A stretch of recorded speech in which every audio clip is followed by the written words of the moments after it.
आपके किचन का सिलेंडर आखिर किसी बड़े रेस्टोरेंट में क्या कर रहा है? जी हाँ, ये एक ऐसा काला बाजार है जो एक बहुत अच्छी सरकारी योजना की वजह से फल फूल रहा है। चलिए इस पूरी कहानी को समझते हैं। देखिए, भारत दुनिया का दूसरा सबसे बड़ा एलपीजी कंज्यूमर है, लेकिन इसी बड़े मार्केट की आड़ में एक शैडो इकोनॉमी चल रही है जो सिर्फ कीमतों के एक छोटे से अंतर पर जिंदा है। और ये अंतर, जैसा हम देखेंगे, कोई छोटा मोटा नहीं, 2000 रुपए से भी ज्यादा का हो सकता है। और मजे की बात तो ये है कि इस पूरे खेल की जड़ें एक बहुत बड़ी कामयाबी में छिपी हैं, उज्ज्वला योजना।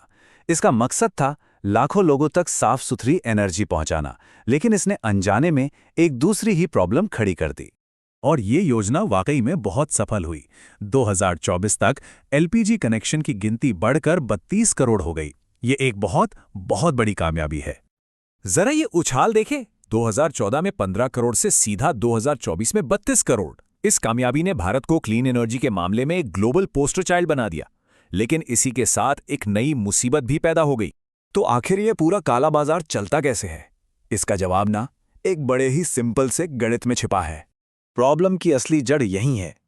एक घरेलू सिलेंडर जो आपके हमारे घर आता है, उसकी कीमत है लगभग 900 रुपए।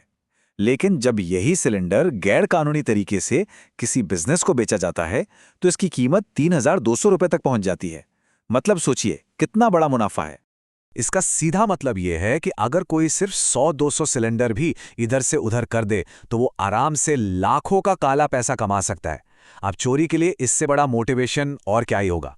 और सुनिए, ये सिर्फ कोई हवाई बातें नहीं हैं। सीएजी ने एक नेशनल ऑडिट किया और जो सच सामने आया वो वाकई में चौंकाने वाला था। इससे पता चला कि ये हेराफेरी कितनी बड़ी और सिस्टमैटिक हो चुकी है। ऑडिट में जो पहली बड़ी गड़बड़ी मिली वो ये थी कि 42% नए कनेक्शन सिर्फ आधार कार्ड दिखाकर दे दिए गए। कोई एक्स्ट्रा जांच नहीं, कोई क्रॉस चेक नहीं। मतलब लाखों कनेक्शन तो ठीक से वेरीफाइड ही नहीं थे। और फिर तो हद ही हो गई। कुछ तथाकथित घर एक महीने में 41 सिलेंडर तक इस्तेमाल कर रहे थे। अब आप ही बताइए, ये किसी परिवार का खाना बन रहा है या फिर कोई पूरी की पूरी इंडस्ट्री चल रही है?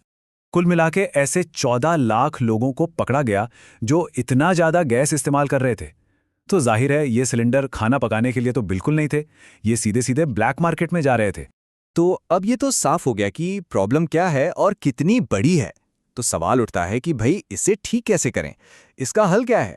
तो आखिर इस लीकेज को, इस रिसाव को बंद कैसे किया जाए? इसका एक सीधा सादा समाधान है, डायरेक्ट बेनिफिट ट्रांसफर। मतलब ये कि सिलेंडर को मार्केट रेट पर बेचा जाए और जो सब्सिडी का पैसा है वो सीधे असली हकदार के बैंक अकाउंट में डाल दिया जाए। इससे होगा क्या? कीमतों का जो गैप है वो ही खत्म हो जाएगा। चोरी की वजह ही नहीं बचेगी। और आखिर में बात बस इतनी सी है, जब हर किसी के लिए दाम एक जैसा होगा तो काला बाजार का कोई मतलब ही नहीं रह जाएगा।